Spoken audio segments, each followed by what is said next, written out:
It does not care that you were once a Luna, beloved and adored, or that the man walking away from you once swore, on his mother's grave, that he would burn the world before he let harm touch you. Snow only knows cold, and cold does not forgive. Amara Blackwood was on her knees in that cold, 7 months pregnant, her white gown soaked through with blood that was freezing to her skin faster than her body could replace it. Above her, lightning cracked over Frost Peak Canyon, and for one terrible second it lit up the face of the man she loved, Damien Ashworth, Alpha King of the Ashworth Pack, silhouetted against the storm with his back turned to her, as if the sight of her was something he could no longer stand to witness. And you carried a traitor's child into my bloodline. That was the part that broke her, not the accusation, the steadiness of it. And you carried a traitor's child into my bloodline. No, Damien, please listen to me.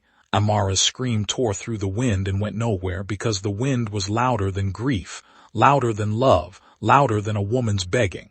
She clutched her stomach, curling around the child inside her like her arms alone could hold back a blizzard, could hold back a betrayal 3 years in the making. He turned away. 2 guards seized her by the arms. She recognized both of their faces, men who had bowed to her at her wedding, men who had called her my Luna and meant it. Now they dragged her toward the canyon's edge like she was cargo, like she was already dead. That was when one of them, the younger one, leaned close enough that only she could hear. She still doesn't know the truth. Amara had no time to ask what he meant, no time to scream a question instead of a plea, because in the next breath, they shoved her backward into the abyss, and the last thing she saw before the dark swallowed her whole was Damien's back, still turned, still walking away, as if he could not bear to watch what he had ordered done. She should have died. She didn't. And 3 years later, when the gates of Ashworth Castle open again, it will not be a broken girl who walks through them. It will be an empress. It will be a mother. And beside her will walk a boy with eyes that glow like dying embers. A boy whose existence is about to unravel everything Damien Ashworth believes he knows about betrayal, about power, and about the wife he threw away in the snow. Chapter 1. 3 years earlier, Amara Blackwood used to believe that happiness was a thing you earned quietly, the way you earned calloused hands from good work. You didn't announce it. You just kept doing the thing that made it grow. For 2 years as Damien Ashworth's Luna, she had been quietly, stubbornly happy. She had married a man the pack called cold, and found him instead to be someone who left warm tea by her side of the bed before dawn patrols, who traced slow circles against the small of her back when nightmares from her old life crept in, who had looked at her, dark-eyed and pregnant and glowing, and told her that their child would be the first thing in his life he hadn't had to fight to keep. She should have known that kind of happiness was the sort the universe liked to break. The evening it happened, Amara was in the nursery, arguing, affectionately, with old Mabel, the pack healer, about whether the crib should face the window or the door. Face the door, Mabel said, hands on her hips, wrapped in the smell of dried lavender and something faintly like burnt sage. A baby needs to see who's coming for it. You face the window, all the little thing sees is snow, and then it grows up broody and dramatic, like its father. Damien is not dramatic. Girl, that man once challenged a rogue wolf to single combat because it looked at you funny at the solstice feast. It was growling at me. It was hungry. There was venison 20 feet away. He didn't even check. Mabel snorted, adjusting a blanket with more tenderness than her tone suggested. Face the door. Trust an old woman. Fine, the door. But when he grows up broody and dramatic anyway, I'm blaming his father's bloodline, not the furniture arrangement. Smart girl. Learning already. Mabel patted her belly with the easy, unbothered familiarity of a woman who had delivered half the pack into the world. This one's going to be trouble, I can already tell. Kicks like he's got somewhere important to be. He kicks every time I laugh. I think he's just nosy. Nosy, trouble, same thing at this age. Mabel's eyes crinkled. You're going to be a wonderful mother, Amara. For what it's worth, from an old healer who's seen 100 Lunas pass through these halls, you're the first one who actually listens when I talk. That's because you're always right. Obviously. Took you long enough to notice. Amara was laughing, really laughing. One hand braced on the small of her back where the baby had taken to kicking whenever she laughed too hard, as if it wanted in on the joke, when the door of the nursery slammed open so hard the hinges screamed. Damien filled the doorway, and Amara's laughter died in her throat because she had seen her husband angry before, seen him cold, seen him commanding. But she had never seen him look at her like she was something he didn't recognize. "Where were you an hour ago?" His voice was low, controlled. That was worse than shouting would have been. "Here with Mabel. Damien, what's wrong? My mother is dead." He said it flatly, like a blade laid on a table. "Poisoned. And they found this in your chambers." He threw something onto the floor between them. A small vial, empty, its glass stained faintly violet. Amara stared at it and felt the room tilt, the warmth of a moment ago curdling into something with teeth. "I've never seen that in my life. There's also this." A folded letter followed the vial, landing at her feet with a soft, damning sound. "In your handwriting, detailing the dosage, the timing, the reason. I didn't write that." Her voice came out smaller than she wanted, panic climbing her throat like ice water. "Damien, look at me. I didn't write that. It has your seal." "Then someone forged my seal." She was crying now, one hand pressed protectively over the curve of her stomach, the other reaching for him, for the man who had promised her that safety was not a place, it was him. "You know me. You know I would never. Our child, Damien, our child." Something in his face flickered. For half a second, she would replay this half second for 3 years, turning it over like a coin worn smooth from handling. She saw the man who left her tea before dawn. Then it was gone, sealed shut behind something harder, something that had already decided. And she understood with a lurch of horror that he had walked into this room having already made up his mind. And nothing she said in the next 10 minutes was going to be heard as anything other than a traitor's excuses. "I want to believe you."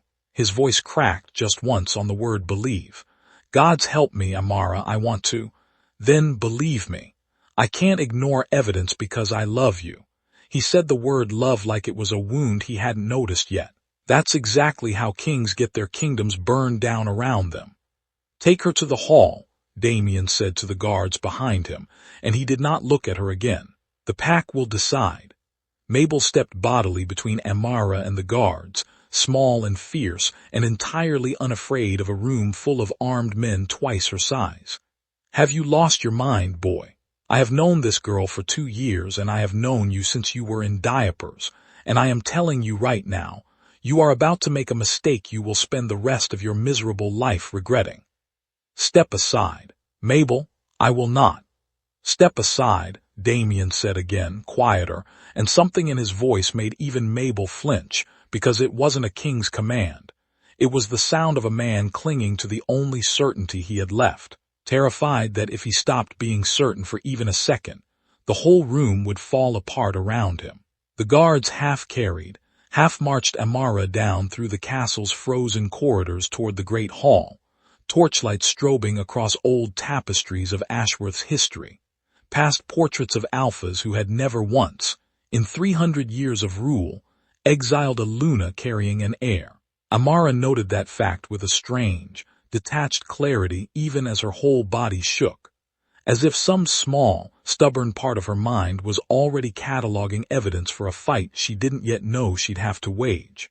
The trial that followed lasted less time than it took most couples to argue about dinner. The elders read the letter aloud, voices flat and clinical, as if they were reciting a grocery list instead of a woman's death sentence. They held up the vial, passed it hand to hand like evidence in a much smaller, much less devastating crime, someone Amara barely recognized. A distant cousin of Damien's named Silas, who had always watched her with a smile that never reached his eyes, testified that he'd seen her near the old queen's chambers, at an unusual hour. His voice smooth and rehearsed in a way that, in hindsight, should have told everyone in that room exactly how much preparation had gone into this moment. Amara tried 3 times to speak and was shouted down twice, and the 3rd time, exhausted, 7 months pregnant, terrified, she simply stopped trying because she could see it in every face in that hall. They had already convicted her before she'd walked in. Old Mabel was the only one who fought for her, planting herself in front of the elders and snapping that she'd trust Amara with her own life before she trusted a vial that, conveniently, turned up in the one place everyone knew to look. "You're all cowards," Mabel spat at the elders when the vote was called, her voice cracking with a fury none of them had ever heard from her before. "Every single one of you, hiding behind a piece of paper because it's easier than looking a grieving man in the eye and telling him he's wrong. I have pulled half of you out of your mothers with these 2 hands, and I am ashamed. Every single one of you, I am ashamed." But one healer's voice, however fierce, could not outshout an entire pack's fear. Damien sat at the head of the hall through all of it, jaw locked, eyes fixed somewhere over her head, and when the elders pronounced the sentence, exile, immediate, into the mountain storm that had been howling since sundown, he didn't argue. He didn't flinch. He stood and he said 4 words that Amara would hear in her sleep for the next 3 years. "Take her to the canyon. Damien, please." Amara's voice broke entirely now, all composure gone, nothing left but a wife begging a husband, a mother begging for her child's life. Look at me and tell me you actually believe I would hurt your mother. Tell me you believe that and I'll go quietly. I swear it on our son's life, I'll go quietly." He didn't answer. That silence was its own answer, and it was the cruelest thing he'd ever done to her, crueler than the exile itself, because a lie she could have fought. Silence she couldn't. The guards took her arms. She screamed his name once more. Not an accusation, not even a plea anymore, just his name, the way you'd call out for someone drowning, hoping the sound alone might pull them back. And he turned away from her, cloak snapping in the wind of the opening doors, and walked into the dark without once looking back.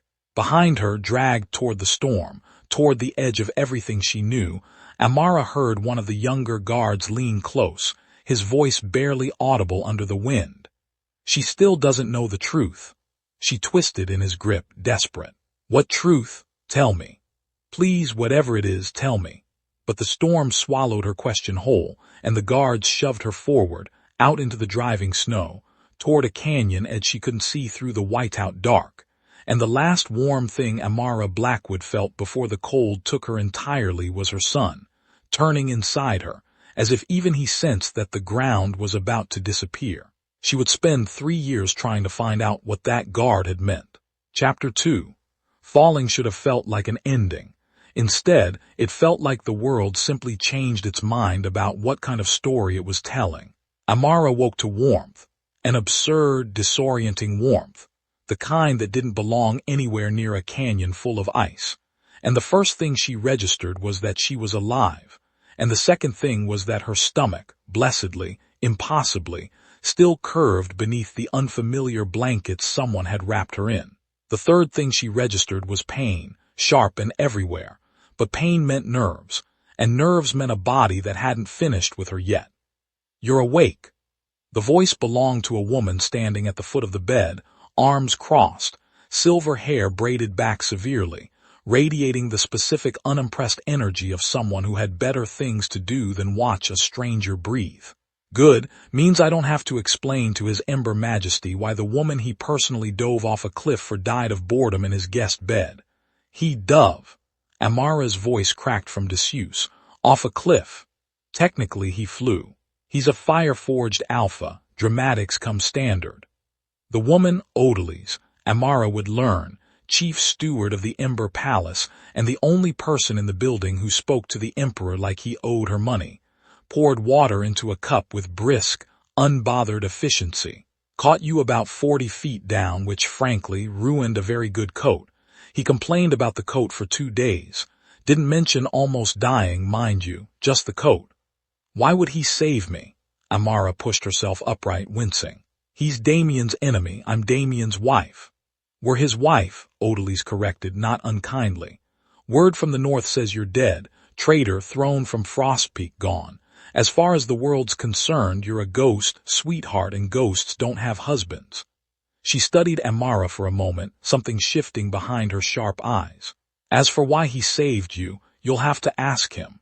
Man doesn't explain himself to me either, and I've known him since he was a boy who cried over dead birds and pretended he didn't. The Emperor cried over birds. Don't tell him I told you that. He'll set something on fire out of spite, possibly me. Is that a genuine concern? Should I be worried for your safety? Sweetheart, I've survived worse than an emperor's sulking. I once survived him learning to cook. We lost an entire wing of the palace.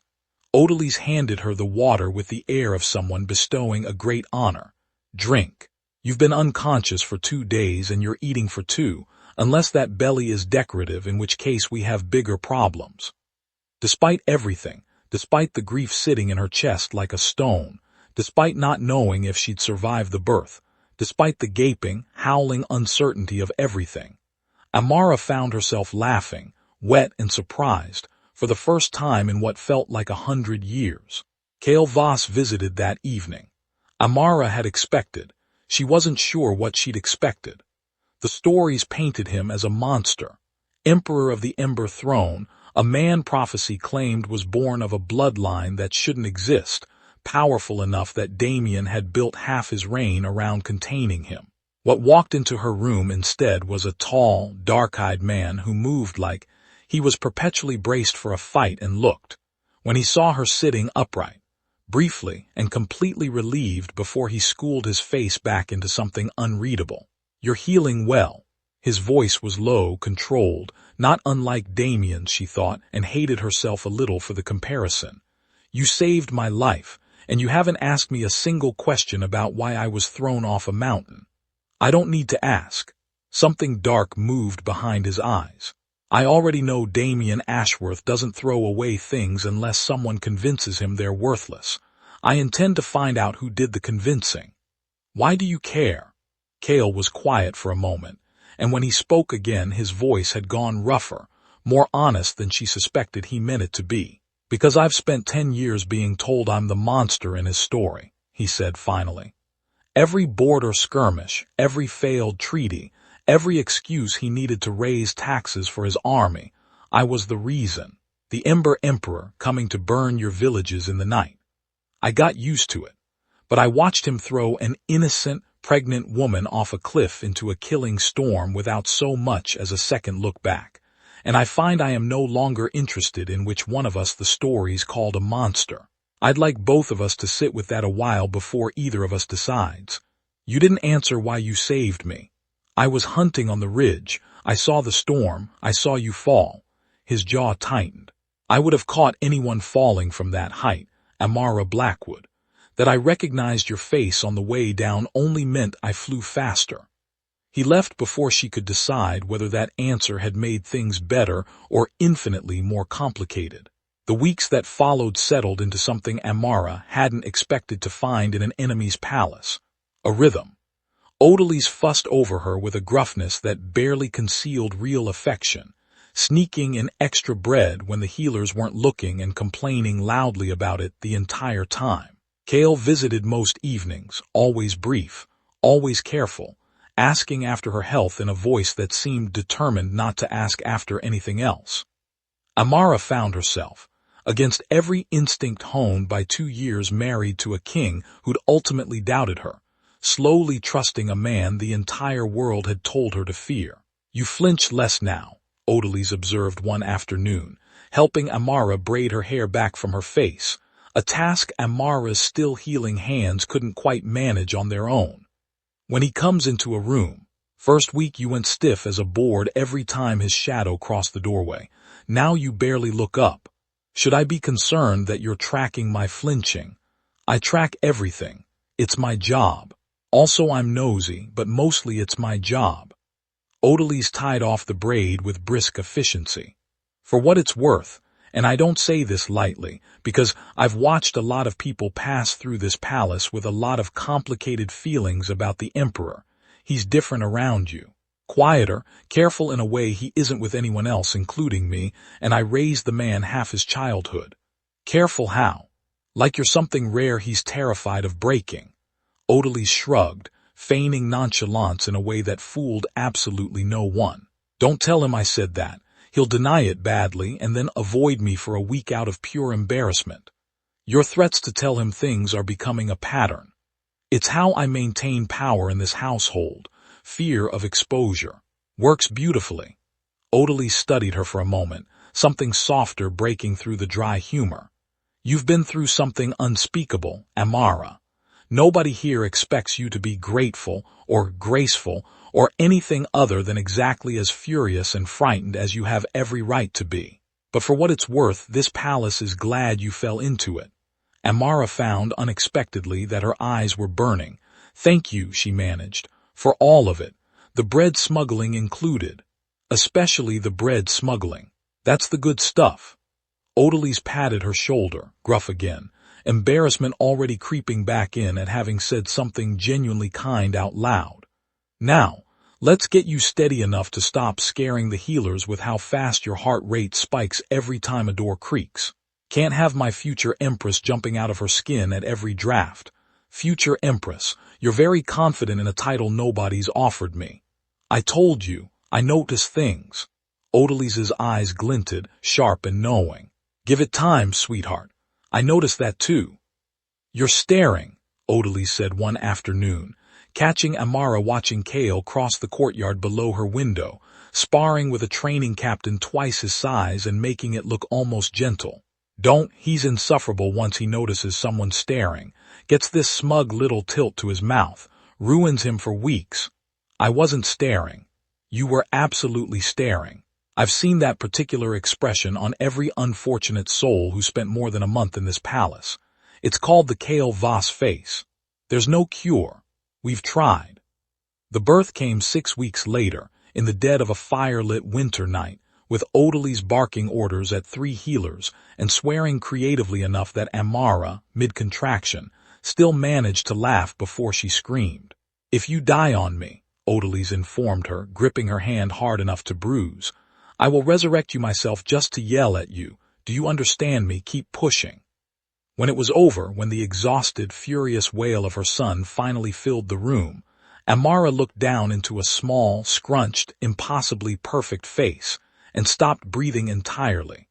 His eyes were open, and they weren't the deep brown of Damien's or the warm hazel of her own. They glowed, a low, steady ember orange like coals banked in a hearth, pulsing faintly with his heartbeat. Odile's went very still. One of the healers actually stepped back. That's not possible, Amara whispered.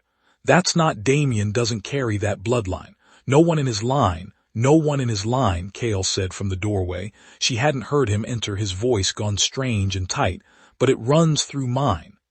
Amara's head snapped up. What are you saying? Kael crossed the room slowly and knelt beside the bed and looked down at the infant with an expression Amara couldn't name. Grief and wonder tangled together into something unbearably fragile.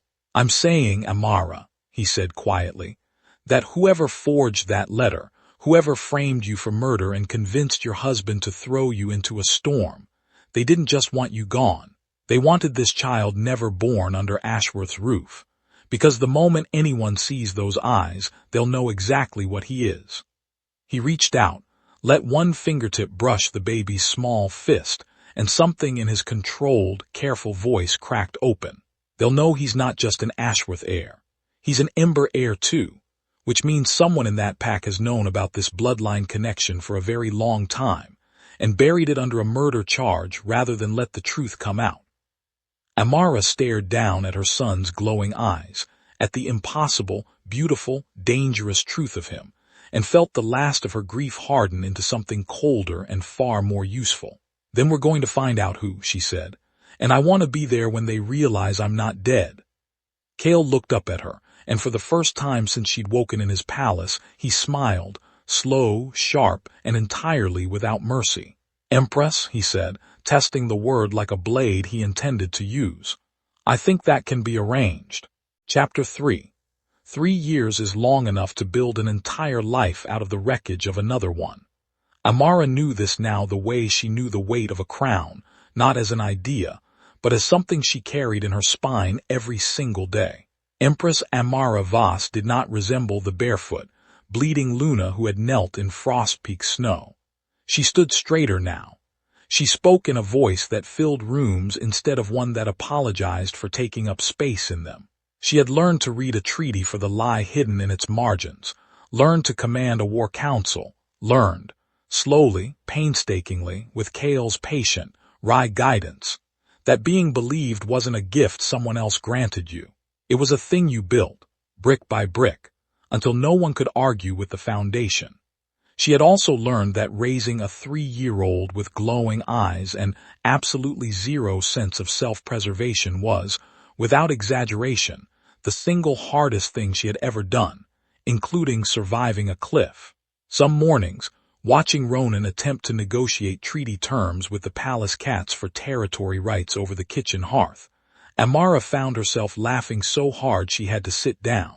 And in those moments the woman who had knelt bleeding in the snow felt like someone else entirely. A story she'd been told once, rather than a life she'd survived. Other mornings, the ghost of that woman crept back in without warning.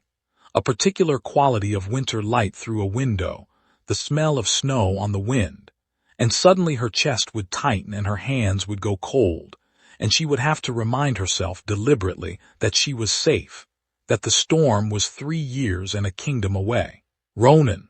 Amara caught her son by the back of his tunic exactly as he attempted to climb the war council table for the second time that morning. We do not stand on the maps. I'm not standing on the maps. I'm standing on Grandpa Silverwood's territory, and it's mine now. I conquered it. Ronan, small and fierce and utterly unbothered, pointed at the offending region of parchment. Odalys said so. Odalys, came a dry voice from the doorway, said nothing of the sort and would like it on record that she is being slandered by a toddler. You said I could have the north if I ate my vegetables. I said no such thing, you absolute menace, I said. Odalys caught Amara's barely contained laughter and sighed with the long-suffering patience of a woman who had, in fact, said something dangerously close to that. Fine, keep the north. Try not to start a war with your actual father over a map. Which father? I have two. That's very efficient of me if you think about it. He's not wrong, Kael said, entering just in time to catch the tail end of the argument, mouth twitching with barely suppressed amusement. Efficient, I like it, get it from me. You get everything from me, Amara informed both of them, including the sarcasm, especially the sarcasm. The mention of Damien, casual, unthinking, folded into a joke about fathers, dropped into the room like a stone into still water beneath the laughter. Ronan, oblivious, went back to conquering parchment. Amara felt the old ache flare, duller now than it had been, but never fully gone. 3 years had softened her grief into something more manageable. Not forgiveness, not yet, but a kind of tired, complicated understanding that the man who'd ordered her death had also been, once, the person who left her tea before dawn. Both things were true. She had stopped trying to make them cancel each other out. Word from the north, when it came at all, painted a grim picture. Ashworth's Alpha King ruled now like a man serving a sentence rather than a kingdom, efficient, joyless, cold in a way that had nothing to do with the mountain air. Merchants who passed through the Ember territory spoke of a court gone quiet, a king who no longer took a mate, no longer smiled at feasts, no longer did much of anything except rule with the grim, hollowed-out competence of a man who had decided he'd forfeited the right to happiness and intended to honor that verdict for the rest of his life. Amara heard these reports the way you hear about a stranger's grief, sad, distant, no longer quite her business. She had not expected the reports to also mention old Mabel by name, but they did, occasionally, in the quiet, admiring way people spoke of someone stubborn enough to become a minor legend. The healer who never stopped asking questions. The healer who cornered pack elders at every gathering and demanded, again, why nobody had re-examined the trial. The healer who had, according to one particularly colorful account, thrown a bowl of stew at a guard captain who told her to let the matter rest. Amara had laughed until she cried reading that one, Ronan toddling over in alarm to pat her knee and demand to know what was funny. And she'd had to explain, through fresh tears, that some people were simply too loyal and too stubborn to let injustice lie down quietly, and that the world needed more of them. She sounds like Odalys, Ronan had observed solemnly, at not quite 3 years old, with the startling perceptiveness he occasionally produced between demands for extra dessert. Is she going to come live with us too? Maybe someday, little conqueror, Amara had told him, and found she meant it. Kael found her on the palace balcony that evening, watching the sun bleed orange over the Ember Mountains, Ronan finally, blessedly asleep after a day of what Odalys had started calling with real affection, toddler warfare. You're thinking about him again. Kael didn't need to specify who. He came to stand beside her, close but not touching. A habit they'd both fallen into over 3 years of shared rule. Shared grief, shared raising of a child who belonged, impossibly, to both their worlds. Amara had watched something grow between them in that closeness, slow and careful as a fire built from damp wood, neither of them willing to name it yet, both of them aware it was there. I got a letter today, she said instead of answering directly, from an old contact inside Ashworth, old Mabel, the healer who fought for me at the trial. She's been quietly digging for 3 years. And Amara pulled the folded letter from her sleeve, hands not quite steady. She found the real vial, the real letter, hidden in Silas's old chambers, Damien's cousin, the one who testified against me. He died last winter, some hunting accident, and Mabel got into his rooms before anyone else thought to look. She swallowed. It's all there, Kael. Silas forged everything. My seal, my handwriting, the poison itself. He murdered Damien's mother because she discovered he'd been embezzling from the Pack's treasury for years, and framed me because I was the easiest, most devastating target. Damien would believe it fastest if it came wrapped in betrayal by the person he trusted most. Kael was silent for a long moment, jaw tight. 3 years, he said finally, quietly furious. 3 years he's carried that guilt, and the truth was sitting in a dead man's drawer the entire time. I want to go back. Amara's voice didn't shake, which surprised her. Not to beg for anything. Not to ask for forgiveness or make excuses for a man who didn't fight for me when it mattered most. I want to walk through those gates as exactly who I am now, with exactly who I have become standing beside me, and I want every single person who watched me fall to understand precisely what they lost. Kael turned to look at her fully, firelight catching the sharp angles of his face, something fierce and proud burning behind his dark eyes. And Ronan, he deserves to know both halves of where he comes from. She met Kael's gaze steadily, even the half that threw me away. He'll ask questions we might not be ready to answer. He's 3. He asks Odalys if the moon is a lazy sun every single night. I think we can handle whatever he asks Damien. Kael laughed, low and real, the sound doing something warm and complicated to Amara's chest. Fair. Though I'd pay good coin to watch Damien Ashworth try to answer a 3-year-old's interrogation. The man barely survived diplomatic dinners before all this. You've met him. Once. Briefly. Before either of us knew we'd end up sharing a son we didn't know existed. Kael's expression sobered. He struck me as a man who loved carefully, because he'd been taught that love was a weakness kings couldn't afford. I imagine losing you confirmed every fear he'd ever had about that. That almost sounds like sympathy. It's not, it's strategy. But his mouth curved, not quite hiding the honesty underneath the deflection. I find it easier to defeat a man once I understand exactly what broke him. And what's your excuse for understanding me so well then? Have you been strategizing against me this whole time, Emperor? Constantly, Kael said, entirely deadpan. And it took Amara a full second to catch the teasing glint in his eye. Every evening, elaborate campaigns, you should be very afraid. I am shaking. You're smiling, entirely different reaction and one I intend to take full credit for. He turned more fully toward her, the teasing softening into something quieter, more deliberate. I've watched you rebuild yourself from nothing over 3 years, Amara. I've watched you turn grief into governance and fear into a spine of pure iron. Whatever strategy I've employed where you're concerned, it stopped being calculated a long time ago. I just haven't found the right moment to say so. Amara's breath caught. This feels suspiciously like the right moment. Perhaps it is. I find I'm better at conquering kingdoms than confessing things that actually frighten me. His thumb traced absent, careful circles against the back of her hand. But I would very much like to stop waiting for the perfect moment and start simply telling you the truth instead. I love you, Amara Voss. I have for longer than either of us has been willing to name it aloud. Kael reached out, finally, and laced his fingers through hers. A small gesture, 3 years in the making, that felt like the loudest thing either of them had ever said out loud. Then we go together, he said. Empress and Emperor, not enemies walking into Ashworth's gates, allies, family.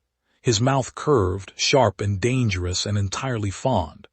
Let's give Damien Ashworth the shock of his miserable life. Chapter 4. Ashworth Castle had not changed in 3 years. Amara had.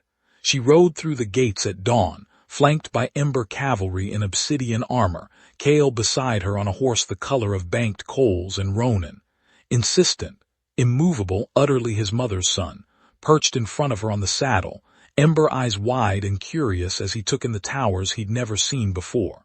Is this where you used to live? He asked. It is. It's very gray.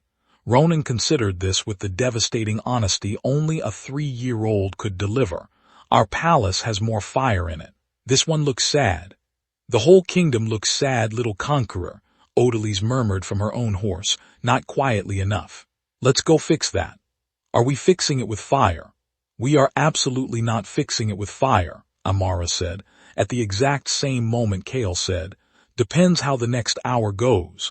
And the two of them exchanged a look that was half exasperation, half something warmer neither had quite named yet.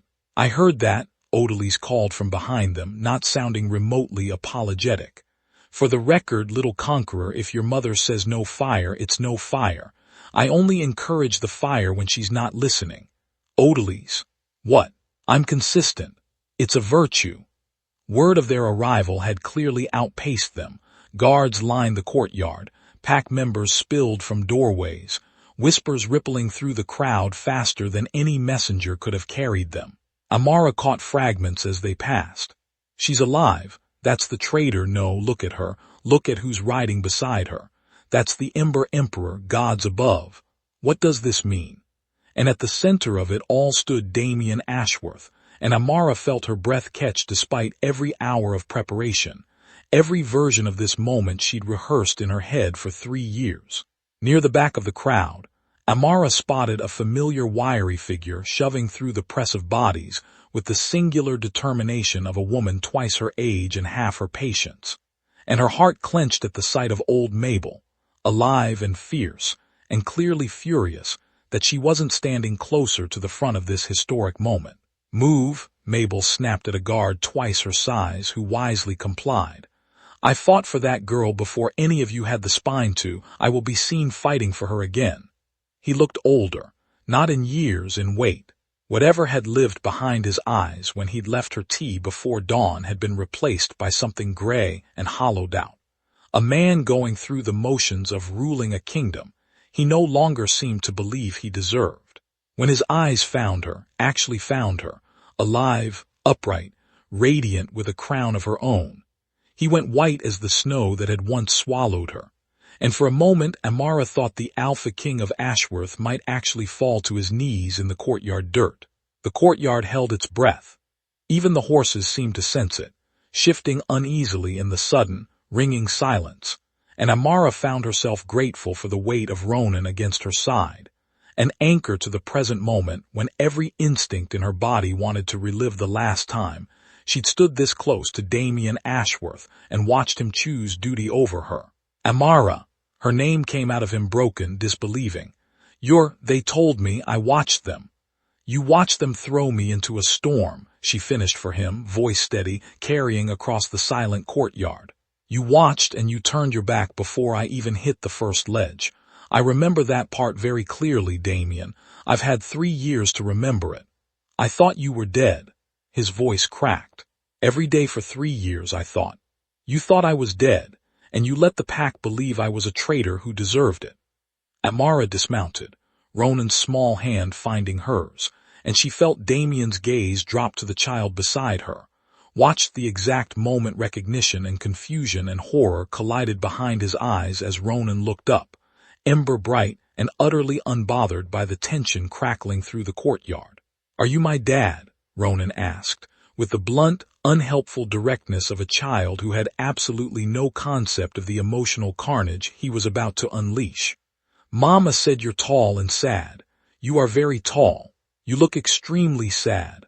A strangled sound came from somewhere in the crowd of guards, someone trying very hard not to laugh at exactly the wrong moment. Damien looked like he'd been struck. His voice failed entirely. He dropped to one knee, bringing himself level with the boy, hands trembling as they hovered, not quite daring to touch. "What's your name?" "Ronan." He tilted his head, studying Damien with unnerving focus. "Your eyes are boring, mine glow. Emperor Kael says it's because I'm special. Are you sad because your eyes don't glow?" "Ronan," Amara said, half laughing despite the tears burning in her own eyes, half mortified. "What?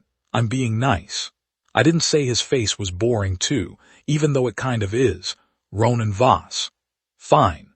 He heaved the enormous, put-upon sigh of a child forced to abandon a perfectly reasonable line of inquiry. "Can I at least tell him about the North Tower plan?" "Absolutely not." Damien, kneeling in the courtyard dirt in front of the son he'd never known existed, looked up at Amara with an expression that undid 3 years of careful, hard-won composure. 3 years old," he said hoarsely. "He's 3. I was 7 months pregnant when you had me thrown off a cliff, Damien. Do the math." Her voice hardened, grief curdling fast into something with teeth. "He's alive because Kael caught me 40 feet down. He's alive despite you, not because of anything you did to protect him."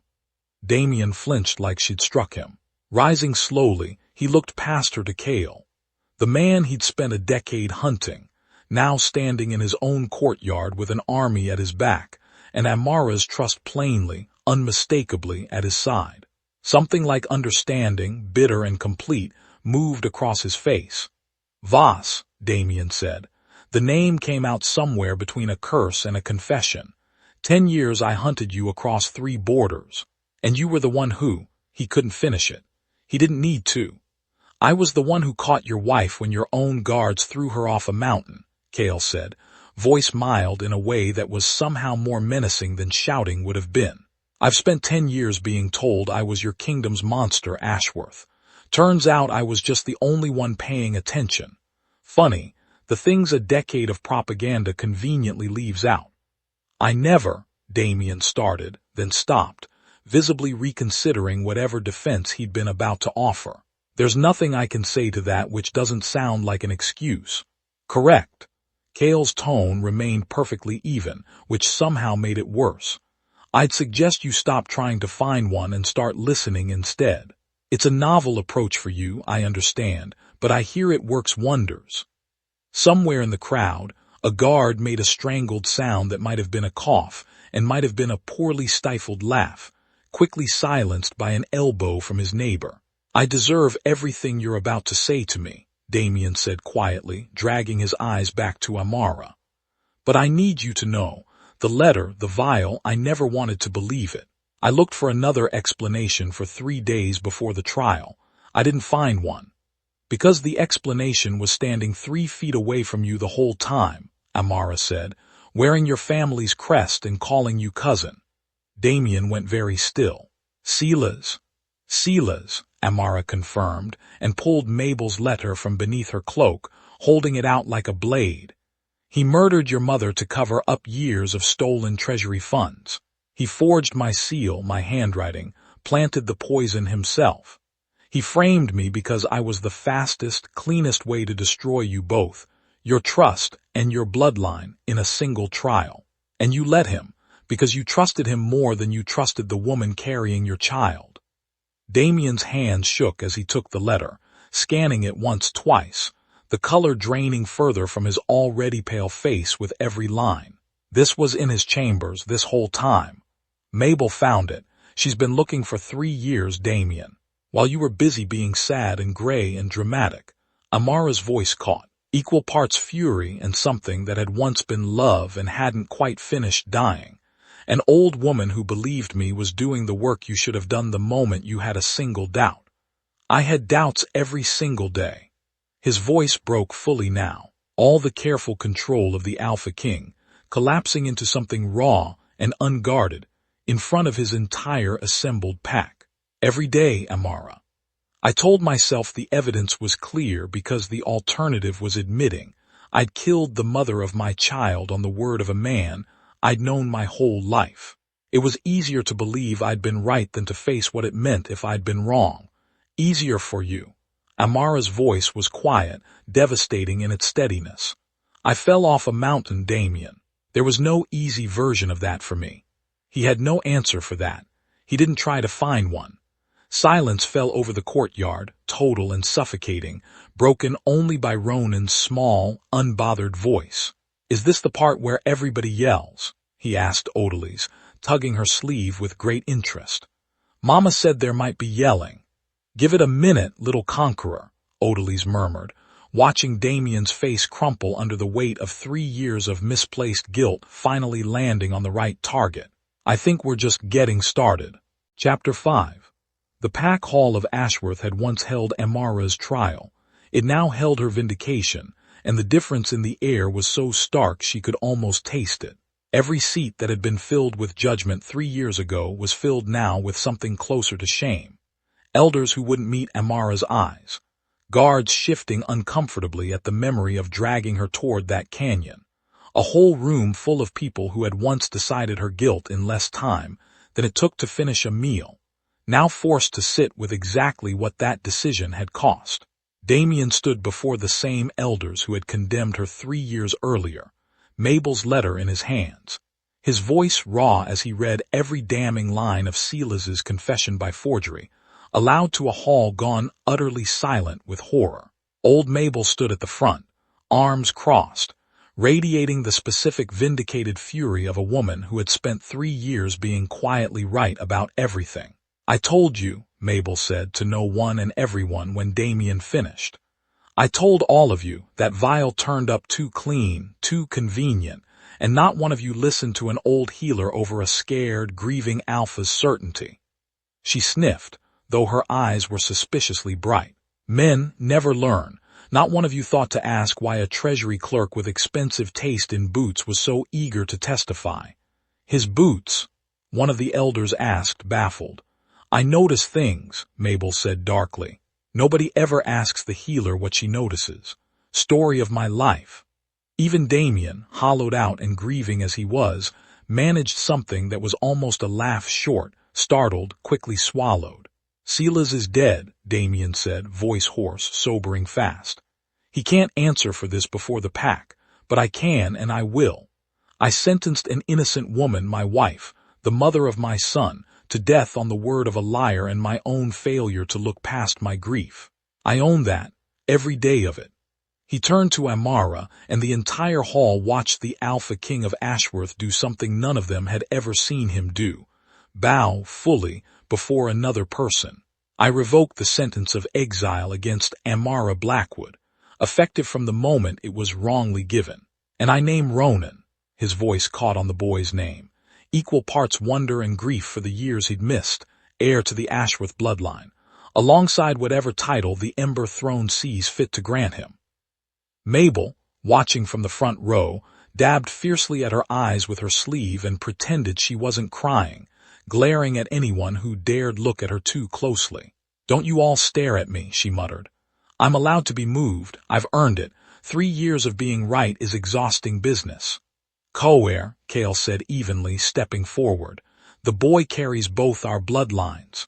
He'll decide someday which throne, if either he wants, and both kingdoms will respect that choice, or they'll answer to me."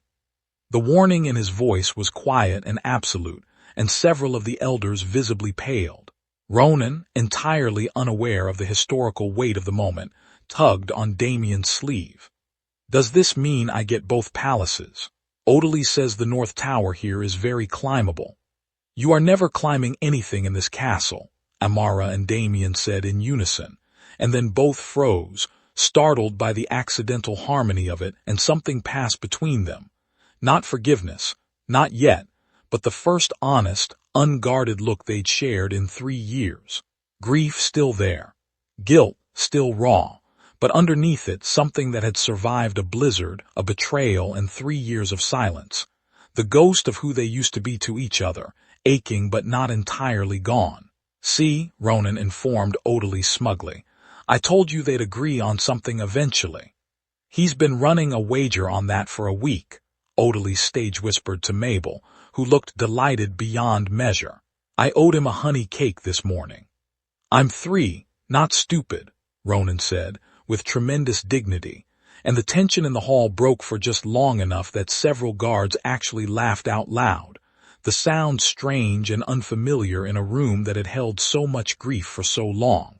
I'm not asking you to want me back, Damien said quietly to Amara, once the hall had begun to empty, once Ronan had been swept off by a delighted, exhausted Mabel to be shown every single embarrassing baby portrait Damien ever sat for. An offer Ronan had accepted with alarming enthusiasm. I know I don't get to ask that. I just needed you to know I never stopped. Damien. Amara's voice was gentle but final, closing a door with more kindness than he probably deserved and exactly as much as she could afford to give. I spent 3 years learning how to survive without you. I built a kingdom. I raised our son. I found someone who caught me when I fell, in every sense of that sentence. Her gaze found Kael across the emptying hall, and something warm and unmistakable passed between them. I forgive you for the version of you that was lied to. I'm not interested in the version of you that let it happen without a fight. Those are different men, and I only owe forgiveness to one of them. Damien absorbed that the way a man absorbs a verdict he already knew was coming. He nodded once, throat working. Then let me at least be his father, whatever that looks like from wherever you'll allow me to stand. That, Amara said, softer now, I can give you. He deserves to know where half of him comes from, even the half that failed me. I won't take that from him out of spite for what you did to me. Thank you. Damien's voice was raw. For that. For all of it actually. For the parts of this I don't deserve as much as the parts I do. Don't thank me yet. Amara's mouth curved, not quite a smile, but something adjacent to one. You still have to survive him asking you 1,000 questions about why your castle has no fire in it. I give you 3 days before you cave, and let him redecorate the west wing. 2 days, Damien admitted, something almost like his old self flickering briefly across his tired face. He's very persuasive for someone who can't reach the tallest shelves. He gets that from his father, a beat. Both of them, unfortunately. I'm surrounded. Later, on the same balcony where the trial had once ended her marriage, Amara stood with Kael watching the sun set over a kingdom that finally knew the truth. His hand found hers, steady and warm, and neither of them needed to name what had grown between them over 3 years. It simply was, solid as the Ember throne itself. Empress, Kael murmured, echoing the word he'd first tested on her 3 years ago beside a newborn's cradle. How does it feel? Justice, finally. Lighter than I expected, Amara admitted. Freer. You did that, not me. Not Damien. You walked back into a kingdom that threw you away and made it answer for it. Kael turned to face her fully, something unguarded and fierce in his dark eyes. I've watched a great many things in my life, Amara Voss. I've never once seen anything as formidable as you standing in that hall today. Careful, Emperor, that almost sounded like a declaration. Perhaps it was. His mouth curved, slow and certain. 3 years is a long time to wait to say something true. I told you as much on our own balcony, before we ever rode north. But I find I'd like to say it again here, in the place that once tried to convince you that you weren't worth fighting for. I love you. I intend to keep saying it in every kingdom that ever doubted you, until the words are as ordinary to you as breathing. Amara's throat tightened, warmth blooming through the last of the day's exhaustion. You have a talent for turning declarations into small conquests. I contain multitudes. Kael lifted her hand, pressed a slow, deliberate kiss to her knuckles, dark eyes never leaving hers. Marry me properly, Amara. Not out of alliance, not for Ronan's sake, though I'd happily use either excuse if it got me a yes faster. Marry me because I have spent 3 years falling for a woman who survived a mountain and built an empire out of the wreckage, and I am done pretending that isn't the truest thing I know. Yes, Amara said, laughing through sudden tears. the word coming easier and lighter than she'd imagined any promise could feel again. Yes, obviously yes, you insufferable, dramatic man. Neither of them noticed the figure watching from the shadowed archway below, a woman in Ashworth robes, expression unreadable, who had listened to every word of Silas's exposed confession with the particular stillness of someone recalculating an entire plan in real time. She had been Silas's closest ally in the treasury theft, the one who'd actually mixed the poison he'd only delivered, and she had spent 3 years believing her secret had died with him. It hadn't, and as Amara Voss stood on that balcony, finally, hard-won happy, newly promised to a man who had never once doubted her, the true architect of her downfall slipped back into the castle's shadows to decide exactly how far she was willing to go to make sure the truth went no further. 6 months later, Ashworth Castle no longer looked gray. Amara couldn't say exactly when it happened. Maybe it was Ronan's insistence on more fire, less sad, decorating the Great Hall. Maybe it was Damien slowly, carefully rebuilding a kingdom on honesty instead of grief. Maybe it was simply time doing what time does when you finally let a wound close instead of picking at it. The two thrones stood as allies now, not enemies, bound by a boy with ember eyes who insisted, with complete and unshakable confidence, that he would inherit both kingdoms and improve them considerably. Kael's hand found hers on the balcony most evenings now, an easy, unhurried certainty neither of them rushed to define aloud. Some loves are built in a single storm. Others, the sturdier kind, are built slowly, deliberately, brick by two people who know exactly what it costs to lose everything and choose together, never to be careless with what they've rebuilt. But in the shadows of Ashworth's oldest tower, someone was still watching, still waiting, still calculating how long the truth could be kept from finishing what it started.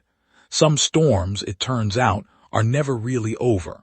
Thank you so much for spending this time with Amara, Kael, and Ronan's story. If their journey moved you, made you gasp, or had you shouting at your screen, that is exactly what we love to hear. Make sure you're subscribed and have your notifications turned on, because the next chapter of this world is coming, and trust us, you do not want to miss what's hiding in that tower. We'll see you in the next story. Until then, stay warm, stay fierce, and we'll meet you right back here very soon.